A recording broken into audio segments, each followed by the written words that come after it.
8 different firms at the moment. 8 different firms. Wow.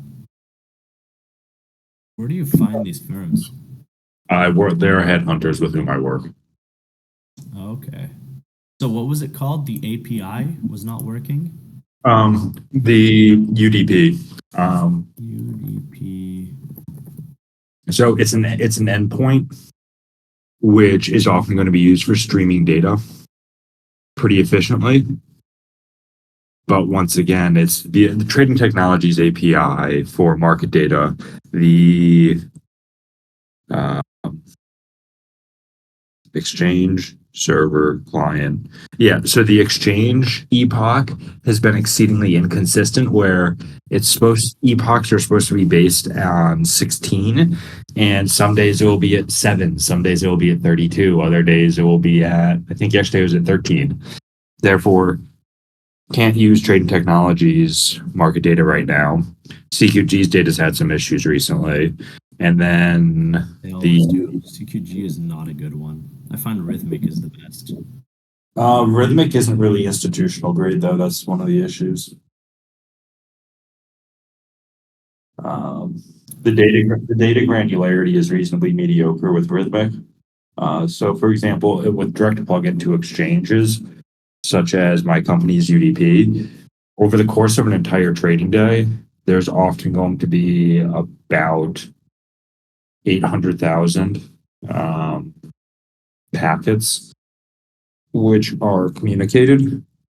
And then Rhythmic, often you will see 200,000, 150 to 200,000 lines recorded for data as opposed to 800,000.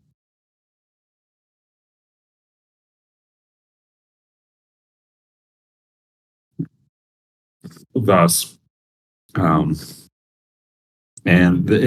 I'm grateful. It's a bit frustrating, primarily because we should have been hitting full scale ES and NASDAQ by now.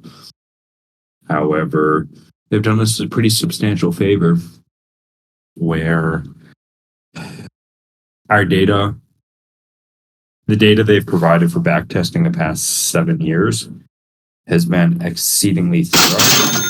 Thus, our models have improved pretty drastically. We have a good gauge of the extent to which we can scale.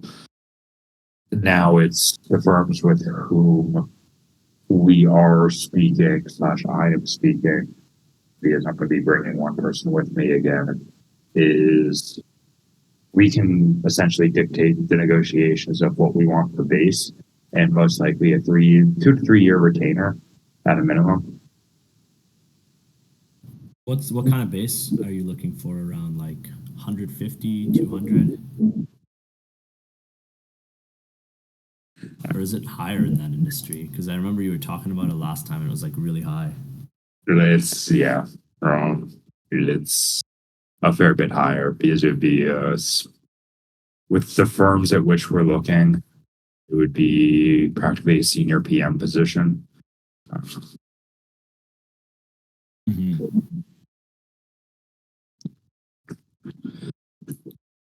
As there's one of the firms, there are pretty much everyone that comes in is automatically a partner.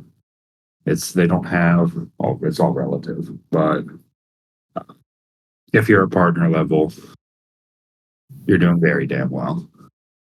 And you have a 2 to 3 year retainer often. With at least if you have a 2 to 3 year retainer, that's essentially a 2 to 3 year non-compete if they decide they don't want you there anymore. Oh wow. What would be the do they give you a whatchamacallit trial period? Oh no. I'm sorry, not a trial period. There's like a word for this. Like where you can get fired in the first 3 years, 6 months without cause.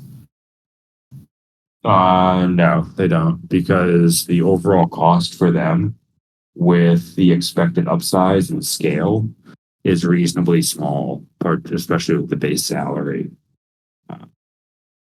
Okay. And when you have a non-compete present in finance, I don't know about tech or elsewhere, they're still paying you your monthly salary.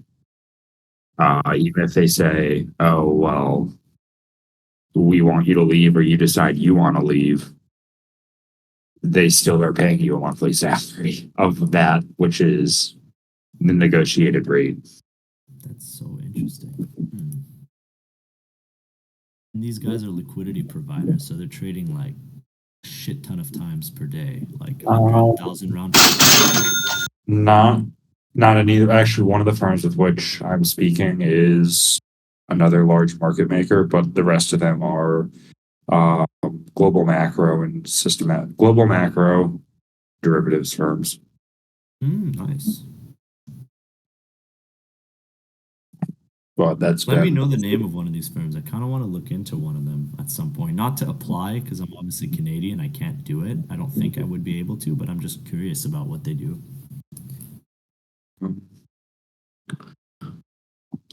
I trying to think of which probably would be the best where I'm not interested in them. I know. Like I'm thinking after you leave the firm, maybe that one. But you know what I mean? Like, well, even if you don't want to, whatever. We'll get there when we get there. Yeah, as I said, I'm trying to think of. Let me pull up the list I have from my headhunter. Oh, okay, here's a name. Most people are familiar with this name. World Quant is one of them. Which they're pretty small. Which one? World Quant, they're pretty small as of now. Their AUM is 13 billion roughly. Oh wow. Yeah, they're World Quant is a subsidiary of Millennium, and granted, Millennium has 386 billion AUM across all subsidiaries.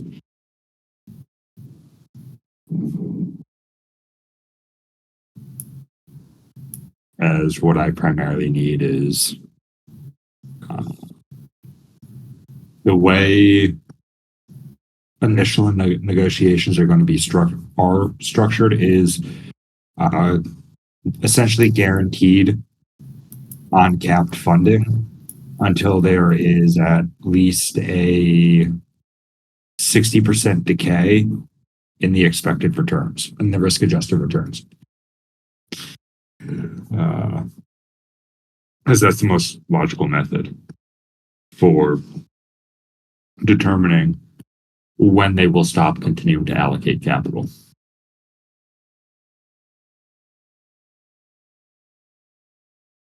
Also, I need exposure. I'm going to start to need exposure into equity indices and spot currencies. That's something that they also have to be able to provide and facilitate.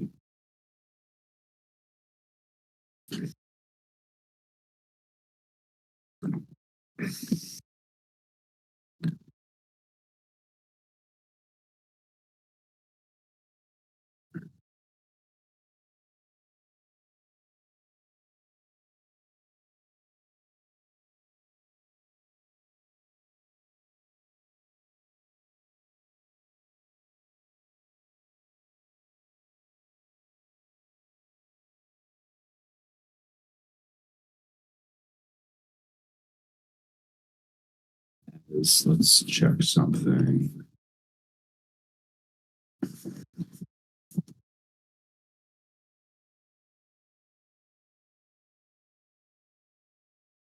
Um, this should be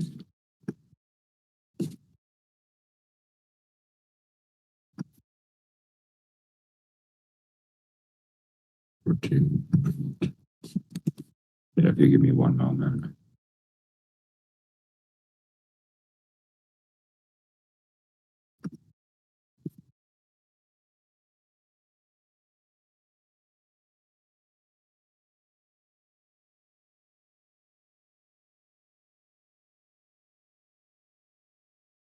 Thirty.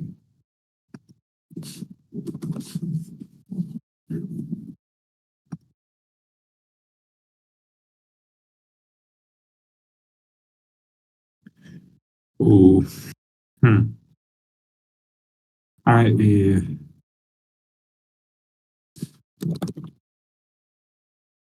How do you feel about, I'm assuming you've used Quant Connect, Joe? I mean, dollar for dollar, I think that's one of the better options. Yeah, because you have to co-host everything on their servers. Okay, you can have a local install, but still. Yep. Uh, Historical economic data sets. Hmm. I don't work with really any economic data whatsoever. Therefore, right, the thing is, if I want historical economic data right now, I have access to Bloomberg terminals and uh, Reuters, or I'm trying to think. Pretty much you name it, I have access to it at the moment. But what's the use case you're considering?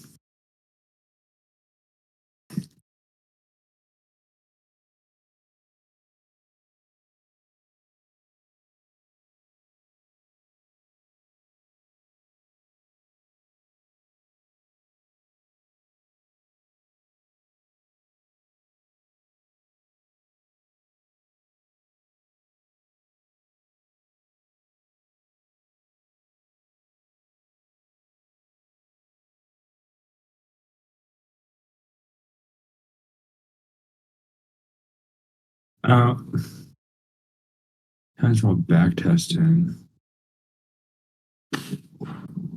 The way I have that done in my data sets is, or the way that operates as long as major economic prints are in line pre-market, it's relevant pre-market for any of my strategies. As long as the economic prints are within a specified range of as expected, without a significant beat or miss, then in that circumstance, everything remains on. But if there is a deviation from the expectation, then typically we will shut off. Then for back testing purposes, I extract the days where there are major economic events, where there is a deviation beyond a specific threshold, which will automatically remove it. But that's a bit more of a manual process. I have not automated that yet. Ooh.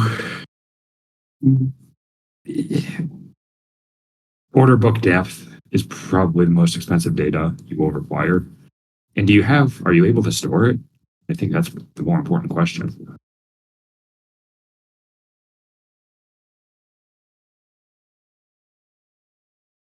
That's probably the most cost prohibitive component is the storage of order book depth.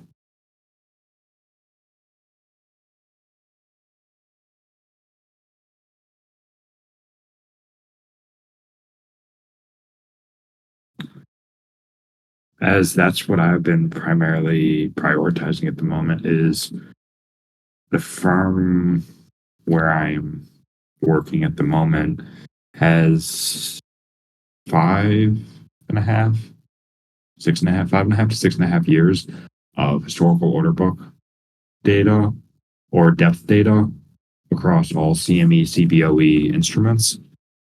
And they're able to model market effect reasonably well. So you can determine up to what quantity you can scale without seeing significant decay in edge.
Now,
okay. Everything should be fine now. Um, Hold on.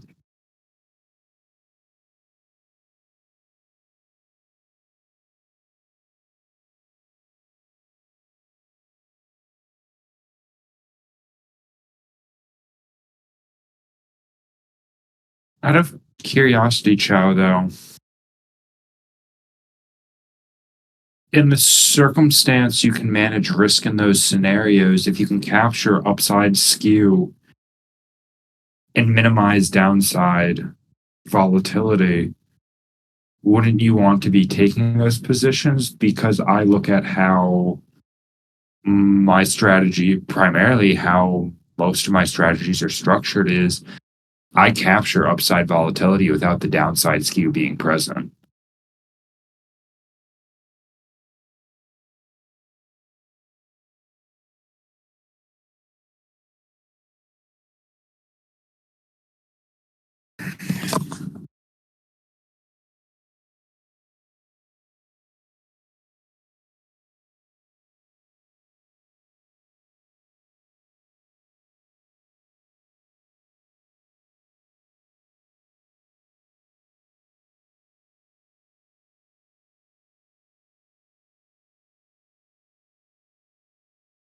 Right now, over the past 3.5, 4 years, um, my whichever strategies, particularly on ES futures, equity curve is nearly as stable as a market maker, and I'm not having any downside volatility skew. It's only upside volatility skew.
It's, I would say there's one primary issue with, attempting to capture volatility is you need adequate time in the position. Having time constraints is often going to further complicate the ability to capture upside volatility skews unless it's precipitated by a news event.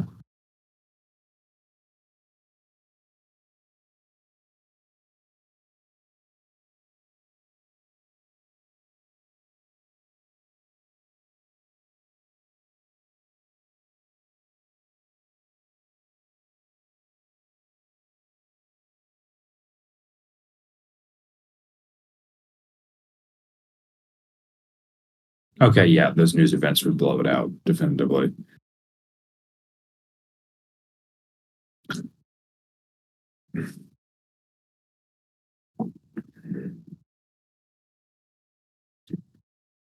Can't you just web scrape data off of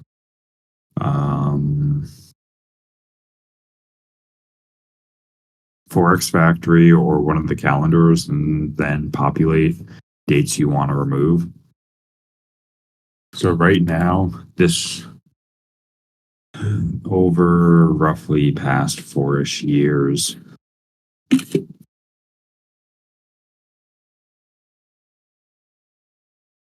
and the immediate response is going to be, this is overfit, and it isn't whatsoever. But this is removing most news events where there is a major miss in economic news.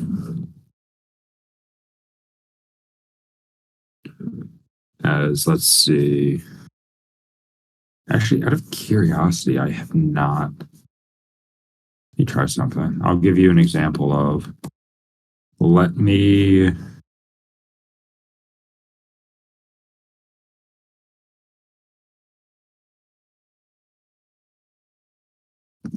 Since I have my notebook open, I'm going to rerun this for you, but I will include the news events or many of the news events which are removed. If you give me one moment.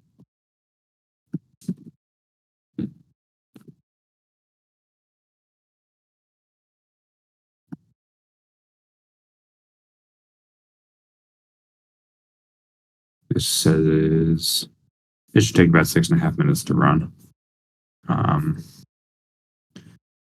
But now that you have seen this chart, I'm going to delete it. And if you give me about 7 minutes, I'll populate a chart that has the news events included rather than excluded. And granted, my hold period on these is average hold. Yeah, average hold is about an hour and 50, or sorry, an hour. It's 156 minutes is the average hold period on this.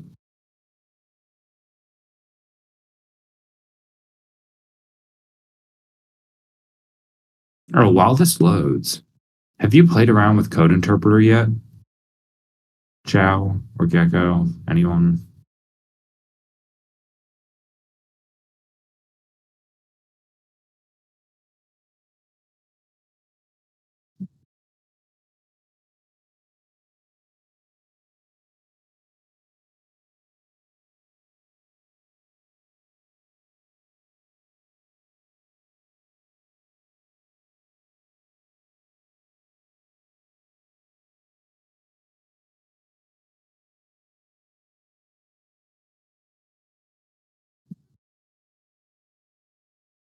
You should have access now. I'm assuming you're a subscriber to Plus or not. Everyone had. Oh, okay. I would pay the $20. Code Interpreter is something pretty special.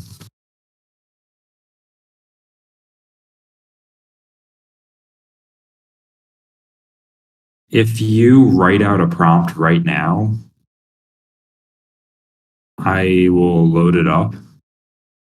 The Plus hasn't opened, yes.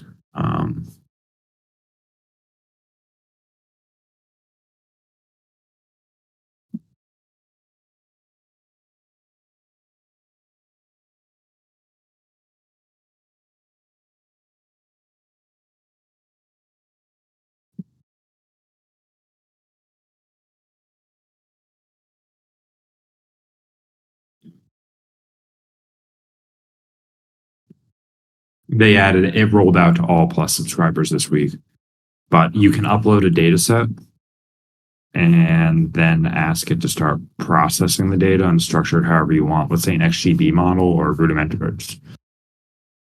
Let's see if I can.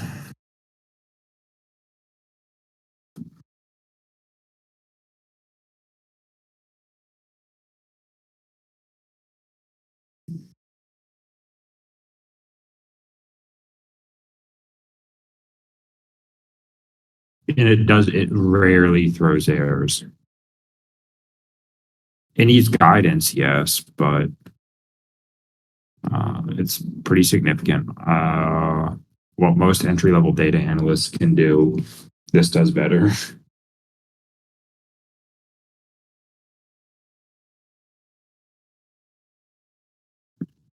As this all returns to prompt engineering.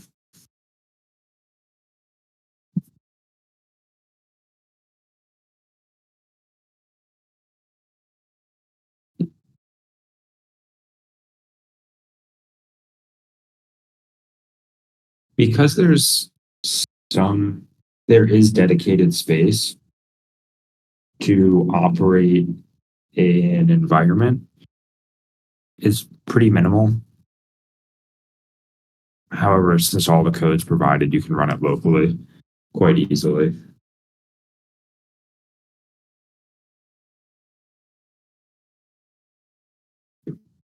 It's, I have right now about 3 terabytes of tick data. If you want me to take one of the data sets, 1 day of data set, and prompt it, I'll copy and paste that prompt and run it on the data set if you're interested. If you can think of something, it's a NASDAQ data set of tick data. Oh, yeah, also amusingly enough, for reference, most ES tick data for a single day is going to be running about 280 megabytes.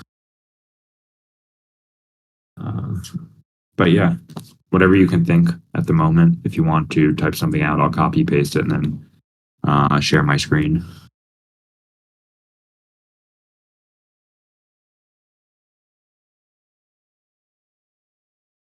Yep, you upload it directly into which I'll upload a NASDAQ tick data set if you want.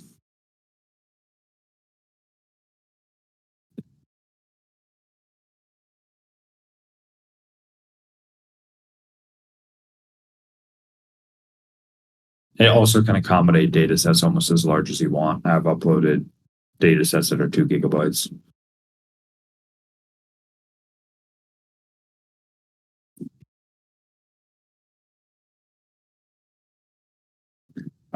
Privacy clause, I believe it becomes essentially their data as well. Therefore, I'm only uploading data that I have collected myself versus anything else.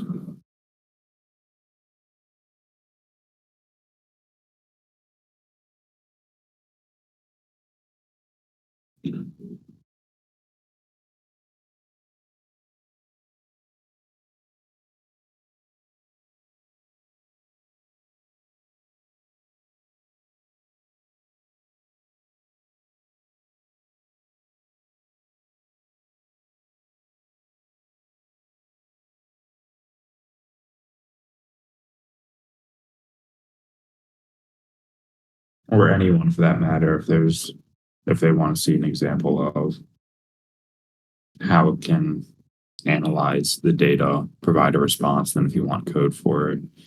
I have about 15 minutes until I need to run.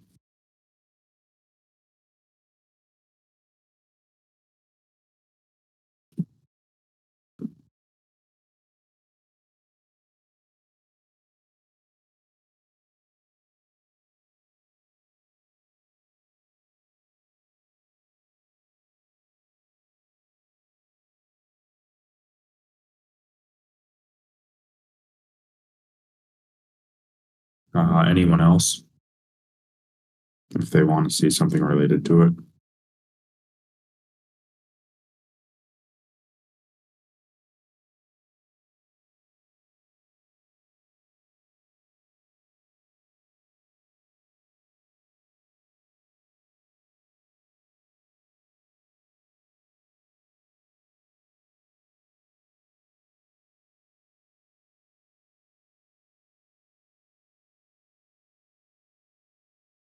If no one else has really any thoughts or ideas that they want to see an example on a NASDAQ tick data set.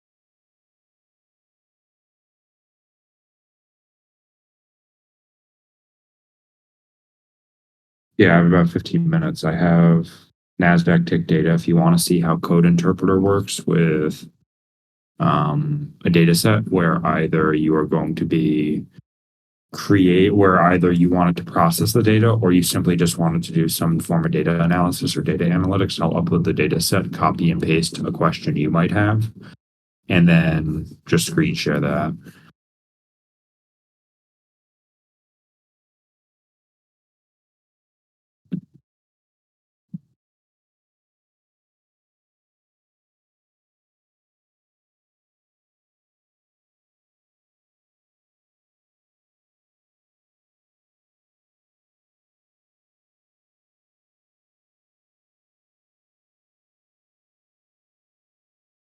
What do you think do you have any explicit question, Gio, or no?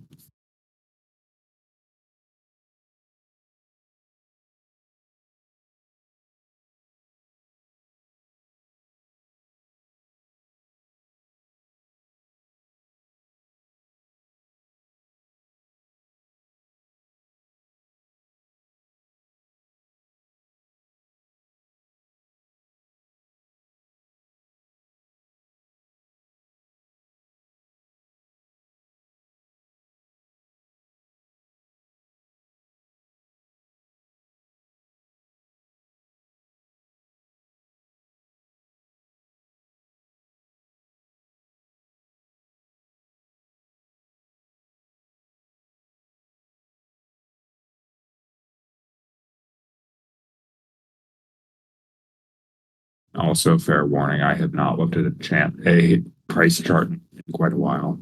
Um, um, I've done something similar to that. Let's do, okay.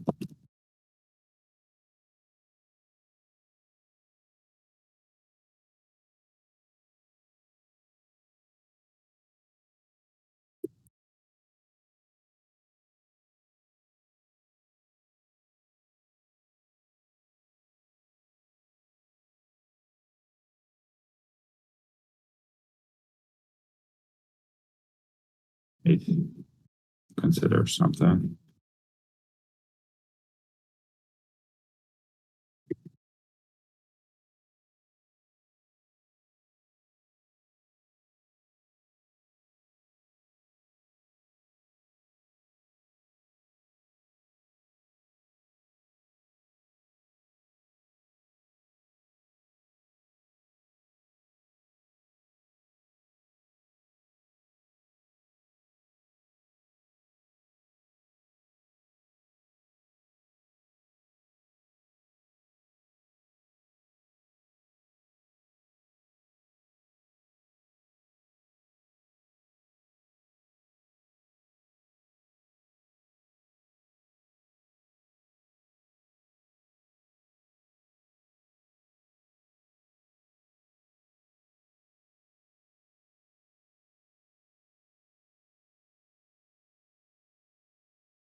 Okay. Yeah, I have a bit of time before some meetings today. So let's see.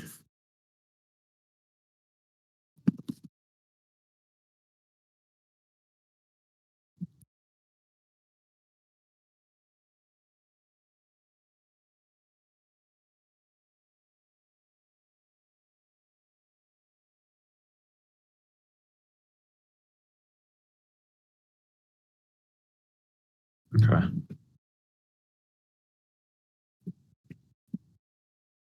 So let's just run with something like this.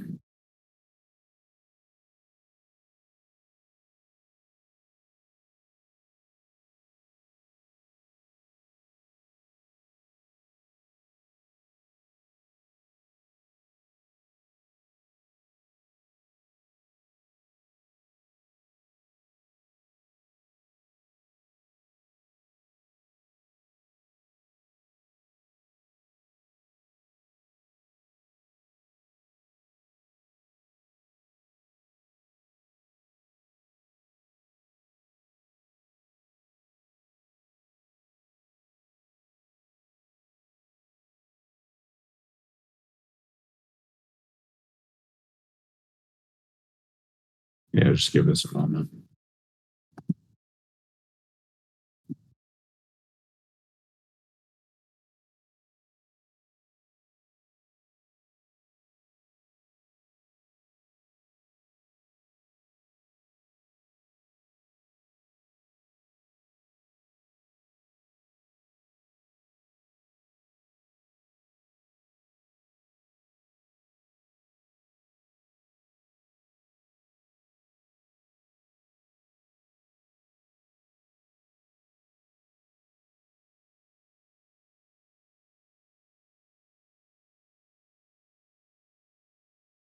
It's just fucking wild.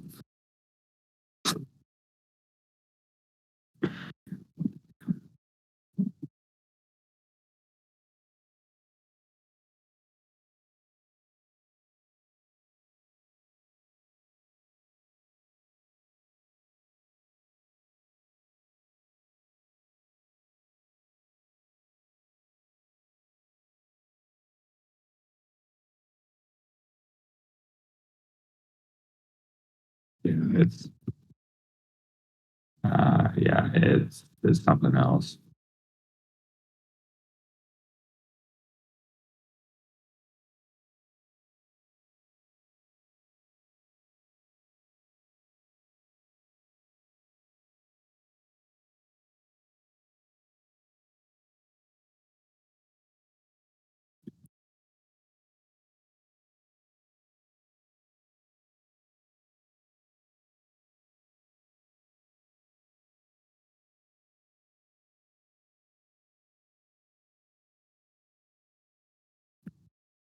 Almost there. And if you click on show work, obviously you have uh, what you might need. And it's reasonably rudimentary. However, uh,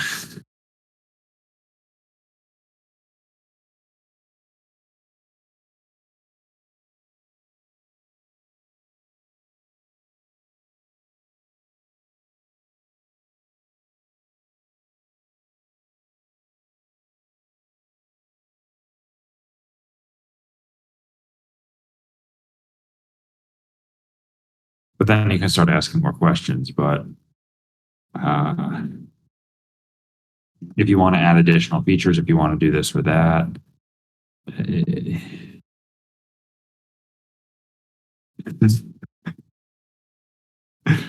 um, so the now actually, I guess this is going to be the more important.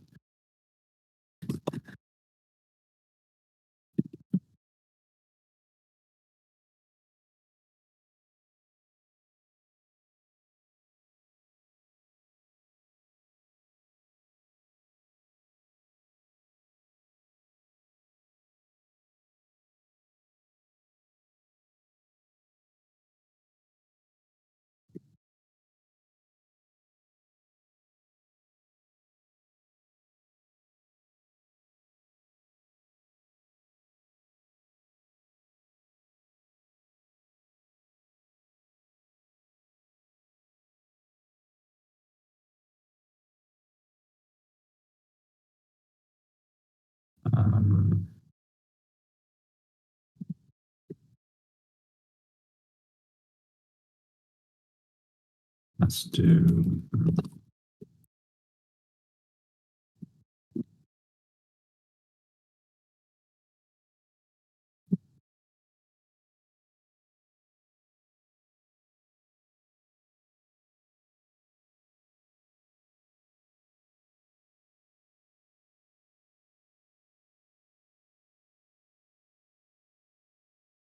Yep. Yeah, the non-trend is what's primarily more important. If someone were using this, I would say take the non-trend and potentially filter your positions of you only want to be trading when you don't want to be trading when a non-trend is present.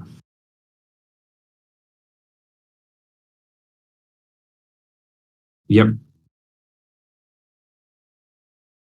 One step ahead forecast. That's where it's giving you the 76% accuracy as expected until you explicitly state otherwise.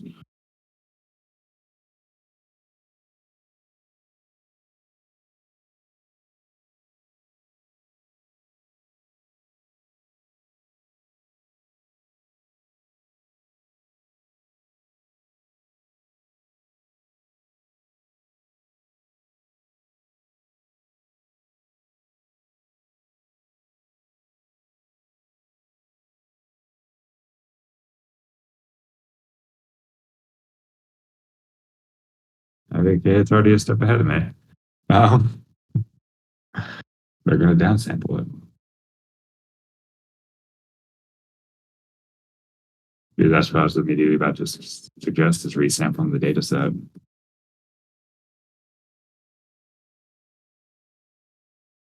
Yep. Created a different target as expected.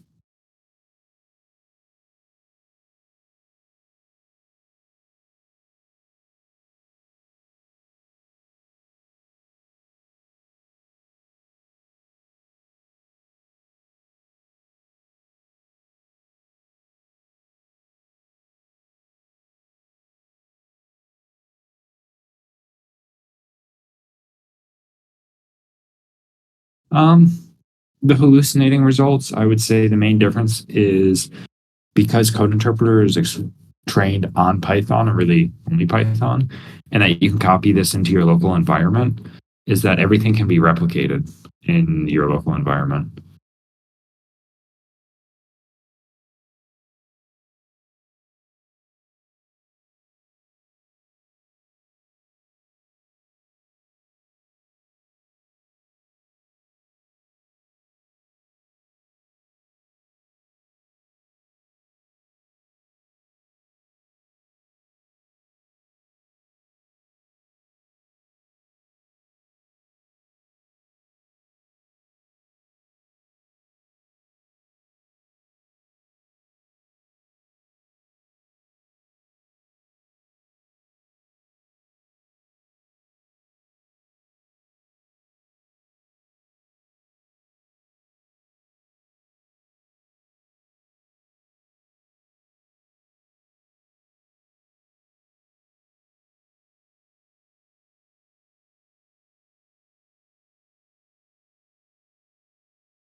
Okay.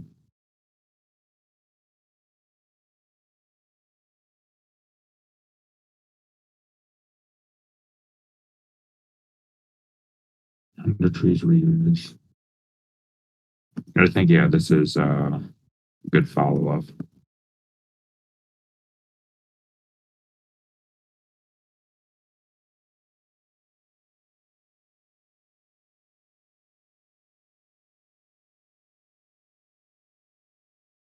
Yeah, I think this is a reasonably interesting insight. Is ask price. Granted, you obviously would want to add significantly more features, but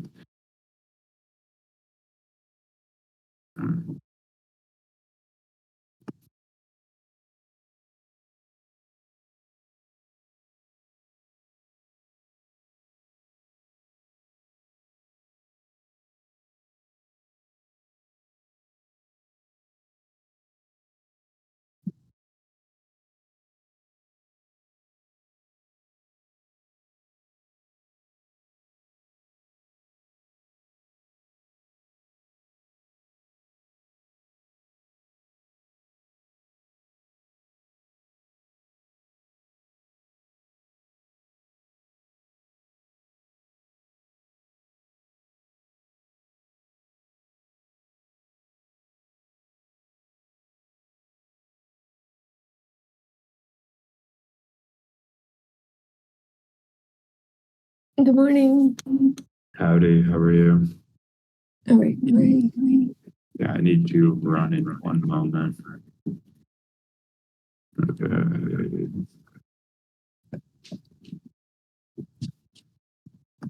What are you streaming numbers? So I was more or less discussing code interpreter and how if you pair a data set with it, the analysis which it goes through, then wanting to run a classifier model to determine trend, predict the trend. This is much closer to a stochastic.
Let's see. Yeah, that's what I might want to then further evaluate is okay.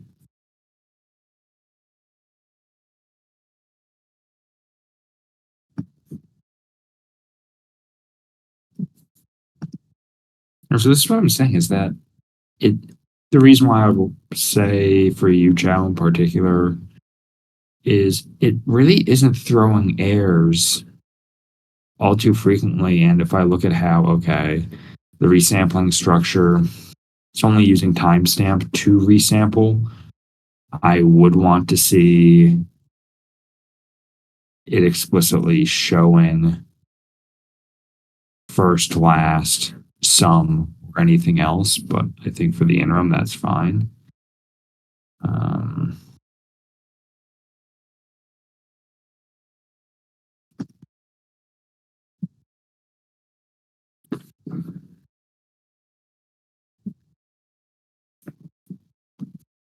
what the fuck?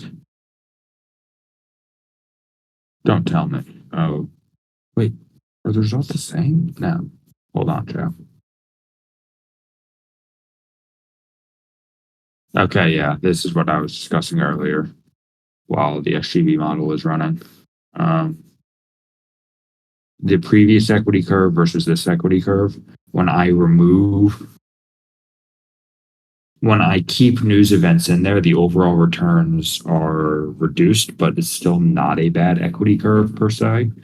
Although there's a reduction of about 35,000 in P&L over 4 years. With my train data set being 423,000 and my test data set, yeah, there's a much larger disparity between train and test. It's still not a bad percentage, but now if I go to rerun this, okay. Hulk, yeah.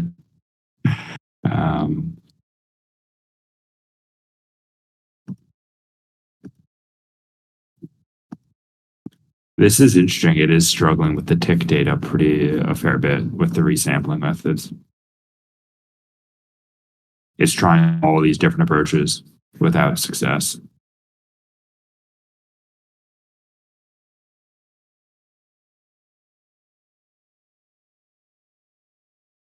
I have found though, gold is far more of a pain in the ass than, let's see, did I rerun this? Yeah, I'm testing 30-second data on gold, but not having all too much success on 30-second.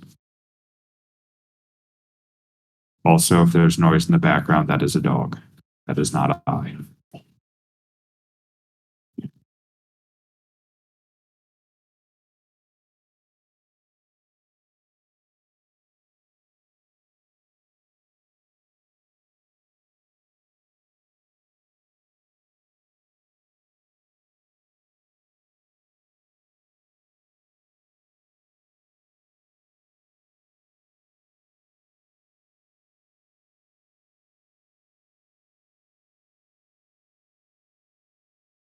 Hold on one moment.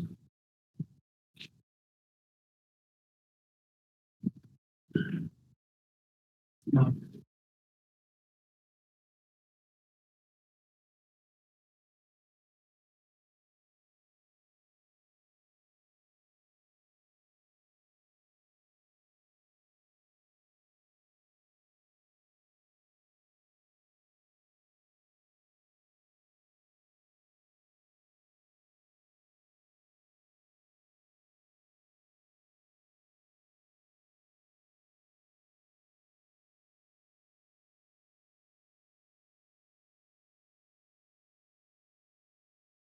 Okay.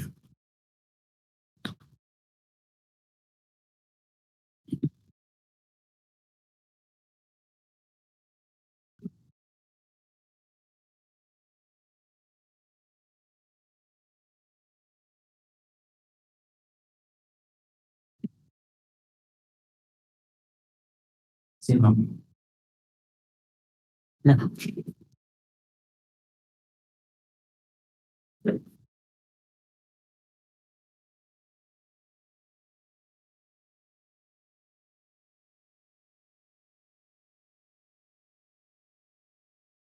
Yeah, so this is not if you then want to run this locally, um,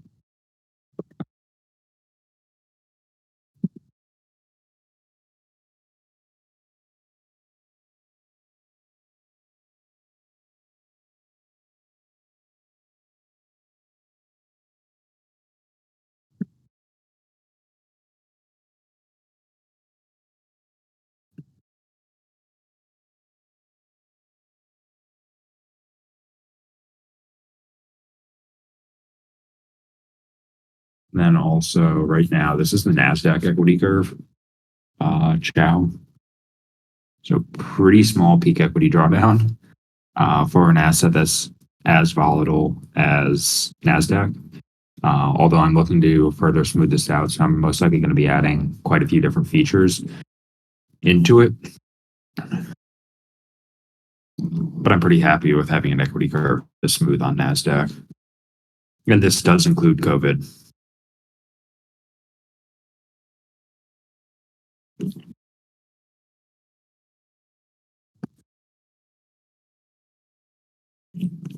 Well, it has to tell you where, since it's going to be running in a local, it's going to be running in a cloud environment with dedicated space. And actually will populate the airs.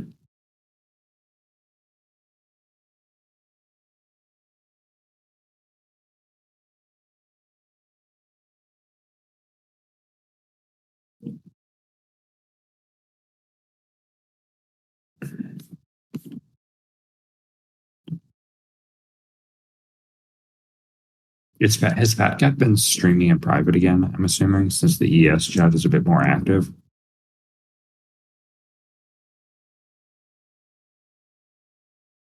Um, Yeah, he's MIA. He pops in every now and then, but he hasn't been streaming. yeah, I saw he quote unquote left the Discord, but past few days I've seen that he has been posting a bit.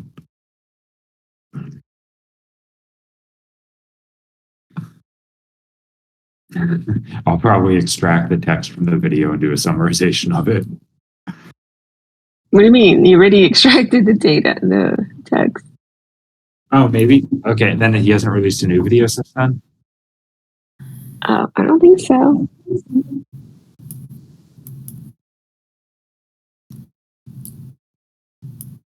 Hey, anyone trading the euro?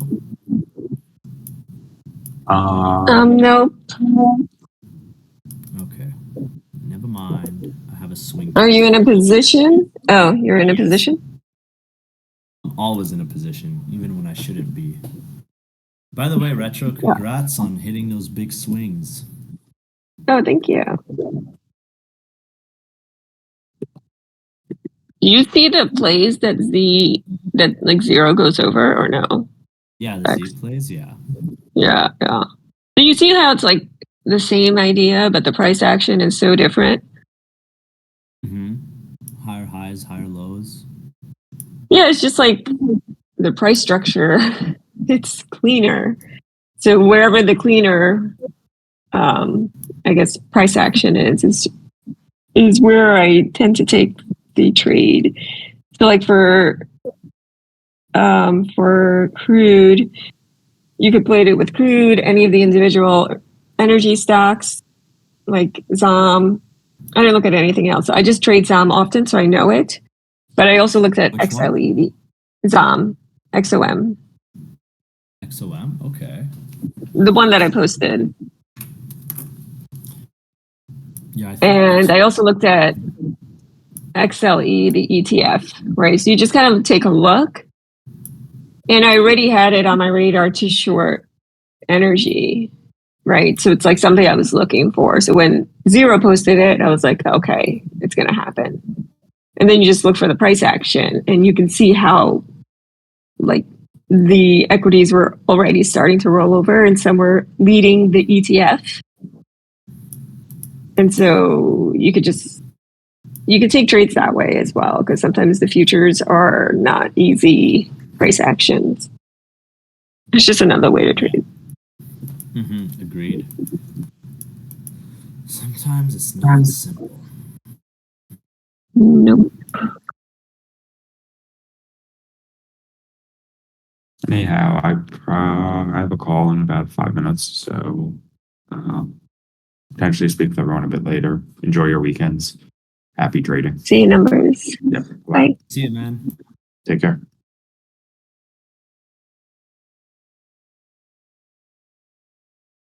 Yeah, if anybody wants me to go over like the equity trades, I mean, it's kind of self-explanatory because it's just a price action and so much easier. And like equities are easier to manage as well than futures. So just something to keep in mind.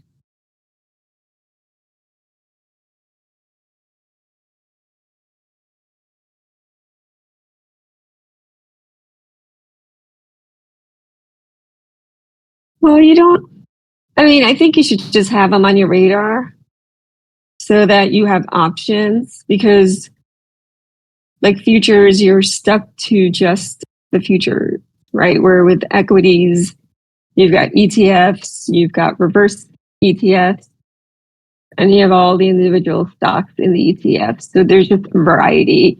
And it's very similar to like how Zero talks about capital flow, like everything has to get to a level and then it all reverses, but some start moving faster than others. So it's kind of like you have to go look and see what's moving, what has already made, which ETF or equity or futures contract has already started to show its hand, right, in via price action. So it's just, I think it creates flexibility in trading, and it's a different risk management also. So I think it's just nice to broaden one's options. But I think the first thing is just to learn price action, because if you don't really understand price action, then it doesn't really matter if you're trading equities or futures. You have to learn the price action first to begin with. And that you can practice on anything. But you could see how easy it was for me to short ZOM. Like it already started. Like it had a big fat red candle the day before, which I didn't even see, right? But then when Zero was like, oh, we're going to short crude, and crude was going up and down, but eventually did fall.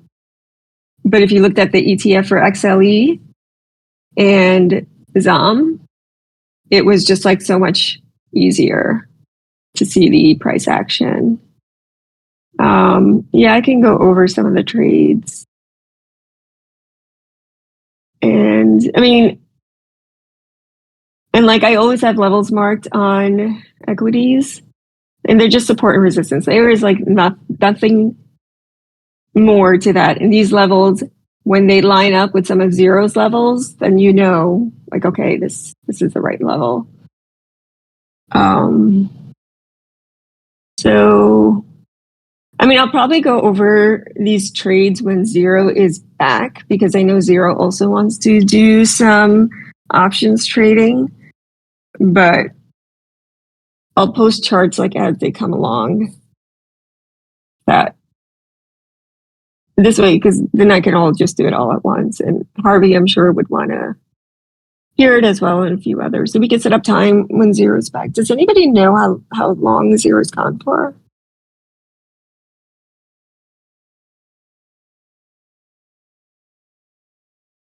Oh, really? Okay. So he'll be back next week. So we could probably do it towards the end of next week. Yeah, it's just equities. You have many more options, and the price action tends to be cleaner. So and I still trade futures, but I just look for where it's easier, which means looking at more things.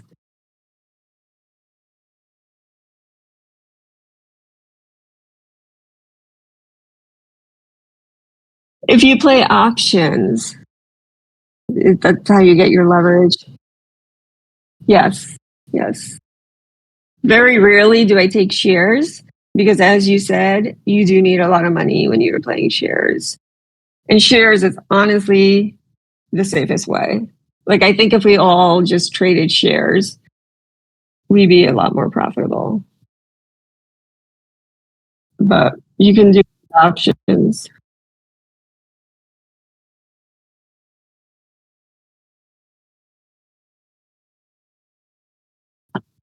Yeah, you do. You do, yeah. But once you're building your capital, I think you can definitely start taking shares, because it's like, and you don't have to trade as frequently, because once you understand price action and you understand support resistance, you have targets and entries. The trade, it's going to work out. Like 80% of the time, it's going to work out. And when you take something like shares, you've got all the time for it to get there. Options, obviously, you don't. So you have to be more careful with entries and exits. And then futures, you really can't hold overnight unless you have a lot of Because of the margin, and it is too volatile, to be quite honest. Oh yeah, there's a pattern. So there is pattern trade day for equities, Chow. But if you do a cash account, you could trade options in a cash account. You can't in a margin account. In a margin account, you need 25,000. But cash accounts, you can do it.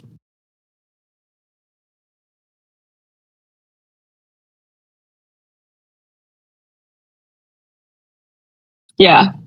So basically, you need 25,000, and you can day trade as much as you want. But if you open up that's for a margin account. If you open up a cash account, you need to it's a cash account. You could trade stocks, options. You can trade anything you want. You can trade it as often as you want. There's no PTD for cash accounts. It's only for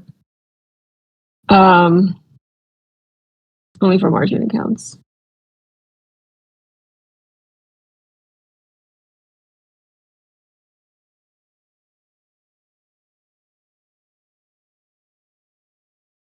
Yeah.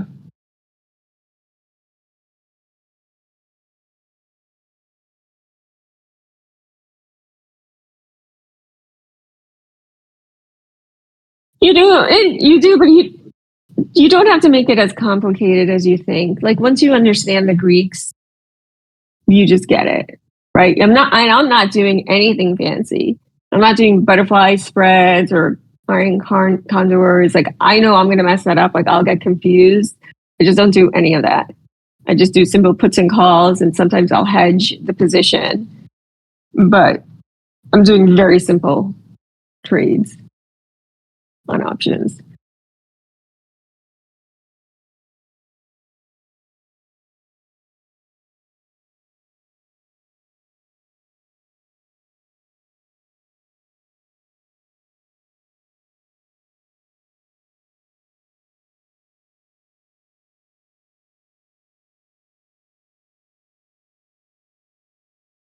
Yeah, I mean, the thing is, like,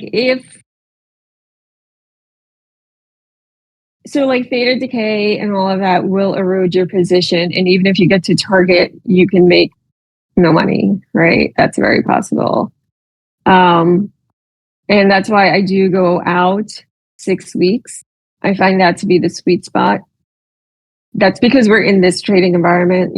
Last year I didn't go out 6 weeks. I went out 4 weeks and at times 3 weeks. So you also have to recognize the environment that you're in. And then when I was first trading options in 2021, that's when I learned I was taking weeklies in 2 weeks. Very rarely did I go out 4 to 6 weeks. Again, the environments have changed. The regime has changed. So for me, for now, it's 6 weeks. And that gives you, like, as long as you're good at analyzing, like, and you have to make sure you can really analyze the market, meaning understand the flows. It's very similar to capital flow because it's flows in sectors and ETFs that are kind of driving a lot of these equities. And there's also news in there, but you don't really need to be so concerned about that. But like I know a lot of people just trade news with regard to equities. And if you understand like price structure breaks, higher highs, higher lows, wicks, all of that fun stuff, you can find entry points. And you have to be very patient for them to come. I don't chase anything. Like TLT, the bond trade, was something I had on my mind. And Zero just posted it today, right? But like I was talking about it with somebody else yesterday, and it had already ran. Like there were like 3 green candles. It bounced off the bottom. And I had said to the other person I was talking to, like, I need this to pull back, and that's when I'm going to get it. And a lot of people don't do that, right? Like they don't plan the trades, and that's where options really messes you up. Because if you chase that and then it pulls back, it completely kills all of the Greeks and the value of the contracts. And even if it goes back to the price of where you entered, your contract value is still lower than where you entered because of the way the way the Greeks change when price goes ups and down. Like when it moves against you, it hurts you more, right? Because it's not a linear relationship. It's not 1-to-1. Like all the Greeks get fucked up So you lose value, you go back to the same price that you entered, the same stock price that you entered, and your option contract is still below. It could be like 5% below or maybe even 10% below, depending on the type of volatility it had. And now it needs to go even higher, right, for you to come out with a profit. So that's why you really have to wait for pullbacks to enter. And chasing is like the worst thing you could possibly do because invariably it does pull back, right? So that's one thing you have to keep in mind. And when you buy time, and say even your entry point is wrong and it like dips the next day, you have to be prepared to buy the dips. You have to be prepared to take drawdowns in an option account because your entries aren't going to be perfect. So there is a bit of strategy to it, but it's something that I think can be learned. Now, like the ZOM trade was very easy because I had no drawdown on that at all. Like it's because I've seen this price action before, and then when Zero posts something too, knowing, you know, the way Zero looks at market, it's like a no-brainer to just kind of go in and hit it, right? But there are other trades that I do take a drawdown, and I just sit through it because it consolidates, it goes up and down, and then the next day it'll like just shoot off like a rocket. Or 2 days later, it'll just trend all day long. And that's where you make your money, is on those days when it just trends. And that's what equities do. So you notice like SPY doesn't really trend as often or frequently, especially this year compared to last year. Like last year, we had really nice downtrends and we had really nice uptrends. This year, it's really choppy. The trend will come, it'll come like, you know, around after London close or before London close. Like the trends are not even clean this year on the equities. I mean, on SPY, maybe a little bit cleaner on the Qs, but in equities, the trends are a lot cleaner. So you have to just be aware of analyzing and anticipating, like, okay, if, you know, say tech has been running and some of the defensive ETFs have been selling off. Well, you know, there's going to be a switch at some point where tech either goes sideways or maybe pulls back or just doesn't run as much. And it gives time for some of the other ETFs to run. So you kind of look for that. So it's like another way to do, I guess, capital flow, right? But it takes a while to see it and practice it because it cycles and it takes time for things to settle and get moving. Like they'll make like 2 double bottoms on a daily chart or 3 double bottoms on a daily chart, and it could be over a period of 4 weeks or 6 weeks. You don't know, but you have to kind of watch for it and plan your trades. So it's a lot. It's different kind of work, but it's fewer trades actually in the bigger scheme. And I never try to overexpose myself. So I think I have like 3 or 4.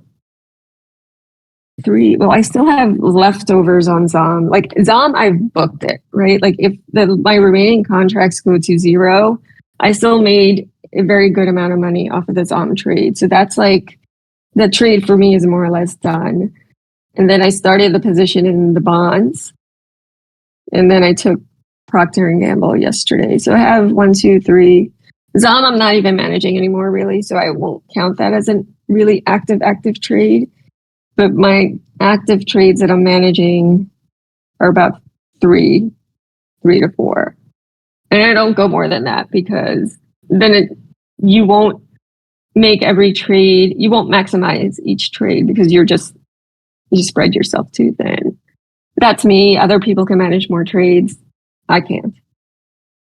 And I'm still trading futures, you know, here and there when I see the price action.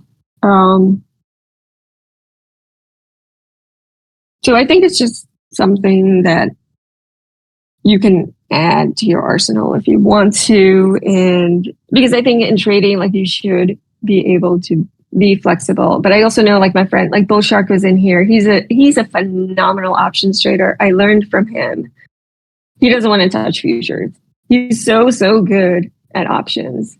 He's like, why am I going to switch? Right. So if you're very good at futures or options. Like, no, you really don't need to. But I think I personally like to have the flexibility of being able to trade both, because the strategies are different. And like in futures, you can make a lot of money very quickly, but you can also lose it quickly. And futures are day trades for me. But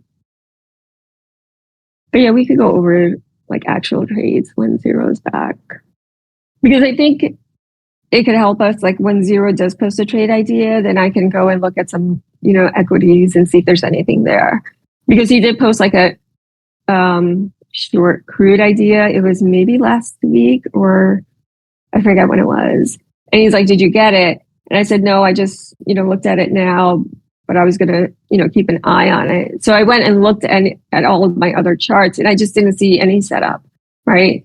Either I missed it or it just wasn't there anymore. So I didn't take any trades. So I just, missed it altogether. But then when he posted crude again, and then I saw the ZOM chart, I was like, okay, this is easy.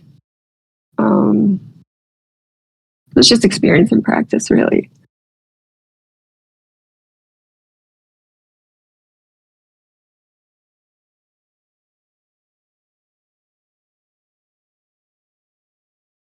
Yeah, no worries. Yeah, I think we can do next week. I'm around, and then when zero's back, and then in Harvey, we can go over some of the trades.